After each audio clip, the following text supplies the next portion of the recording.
Bilaman, siz ham yengil yozgi ustozlar olib qo'yib, kuzga issiq kiyimlarda oldingiz va siz bilishingiz kerak bo'lgan 3 ta narsa. Jemper trikotajlarda sintetika bo'lgani uchun shunaqa katushka bo'ladi va sizga shunaqangi katushka mashinka yordamga keladi. Ular tozalab olib qo'ymasangiz, shunaqa неприятный vid bo'ladi. O'shanga sizga doim kerak bo'ladigan narsadan birinchisi.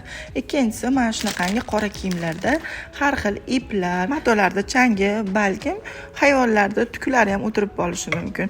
Garderobingizni chiroyli saqlash uchun shunaqangi sizga rolik kerak bo'ladi. Bu albatta nafaqat ustuvashlarga, mebel, gilamlarga ishlatsangiz ham bo'ladi. Ortiqcha sochlarni ham yig'ib oladi. Ishlatgandan keyin qog'ozni olib tashlaysiz va zapaslari bo'ladi doim. Va sintetikalar bilan uchraydigan 3-chi noxush voqea bu toklanish. Shuning uchun har doim konditsioner ishlatish kerak. Va albatta kuz va qishda qo'lingizni sovuq suvga tiqmasligi uchun sizga shunaqangi veleda nabor paqiri kerak bo'ladi. Eng sifatli mikrofibradan tayyorlangan bu latda har bir burchakka kirib hamma joyingizni toza qilib beradi.